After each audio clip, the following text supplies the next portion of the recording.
मार्च 2021 में Oprah Winfrey को दिए इंटरव्यू में प्रिंस हैरी और उनकी बीवी मेगन ने खुलासा किया कि गर्भावस्था के दौरान शाही परिवार ये बातें करता था कि कहीं बच्चे का रंग काला ना हो जाए।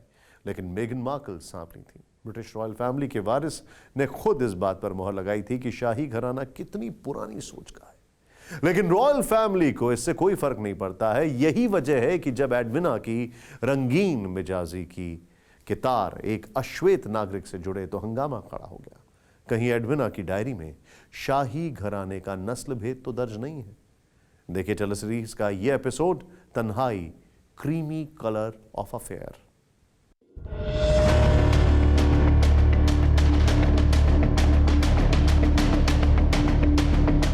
साल 1905 से लेकर 2013 तक न्यूजीलैंड में एक मैगजीन छपती थी जिसका नाम था ट्रुथ।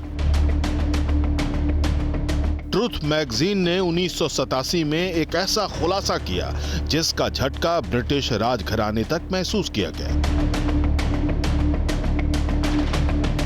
इस मैगजीन में लुइस माउंटबेटन के ड्राइवर नॉर्मन नील्ड का विस्फोटक इंटरव्यू छपा।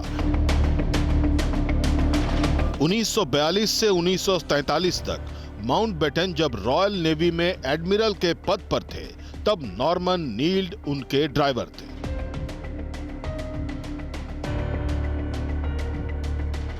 ट्रूथ ने नील्ड के हवाले से छपा कि उन्हें माउंटबेटन के सरकारी निवास में 8 से 10 साल के लड़कों को ले जाने का ऑर्डर था। इन लड़कों को माउंटबेटन की हमर गाड़ी में छुपाकर ले जाया जाता था और बदले में हर हफ्ते 5 पाउंड दिए जाते थे। नील्ड के मुताबिक माउंटबेटन उन बच्चों को मदहोश करने के लिए ब्रांडी और लेमनेड का इस्तेमाल करते थे। I quote two boys who claimed to have been abused by Mountbatten, who came from Kinkora, and they were to me persuasive, and they knew things that they wouldn't have known, they couldn't have made up. But you know, it's not just them. There are lots and lots of other material I couldn't put in the book for legal reasons and because I couldn't stand it up properly. बाद में Ireland के लेखक robin ब्रायंस ने भी इस बात को लिखा कि माउंटबेटन की जिस्मानी दिलचस्पी 10 से 14 साल के स्कूली लड़कों में थी। हालांकि ये बातें हकीकत हैं या फसाना, ये तो नहीं पता, लेकिन एक बात ज्यादातर इतिहासकार मानते हैं और वो ये कि लुइस माउंटबेटन के अफेयर कई महिलाओं से भी थे।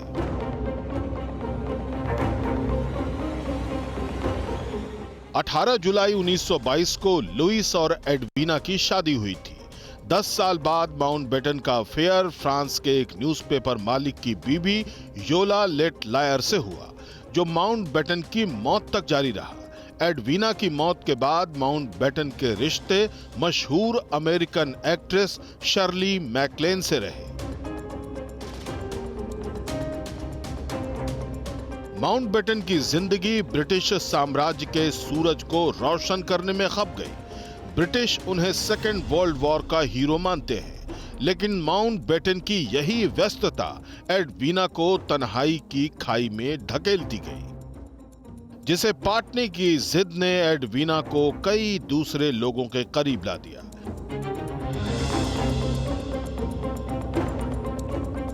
एडविना की गहरी दोस्ती जिन लोगों से रही, उनमें ब्रिटिश राजघराने के ह्यूज मॉलिन्यूकस, अमेरिकन पोलो खिलाड़ी सैनफोर्ड, लंदन के अखबार मालिक माइक वार्डेल, अमेरिकी गोल्फ खिलाड़ी बॉबी स्वीनी के नाम अक्सर लिए जाते हैं।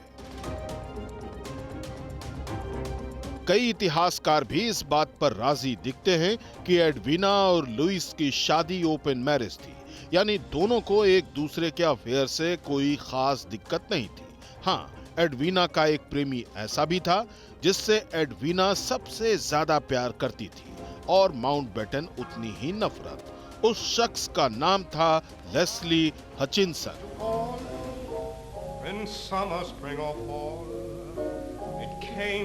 हचिनसन बहुत फेमस कैबरे सिंगर थे, लेकिन वो अश्वेत मूल के थे। उस वक्त तो क्या, आज भी शाही घराने के लोग अश्वेत लोगों से शादी और रिश्ता रखने से बचते हैं।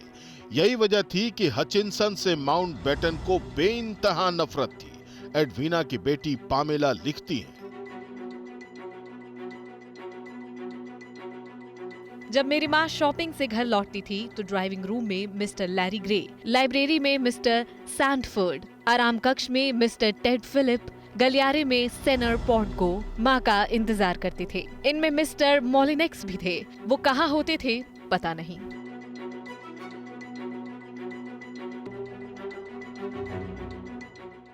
पामेला का ये लिखित दस्तावेज यही इशारा करते हैं कि एडवीना की पुरुष मित्रों से घनिष्ठता थी। एक समय पर कई लोगों से उनके अफेयर की चर्चा आम थी। तो क्या पामेला की चिट्ठी और लुइस की डायरी में किसी किस्म का प्रायश्चित है? अगर हाँ, तो इससे पाकिस्तान और भारत के रिश्ते भला कैसे प्रभावित हो सकते हैं?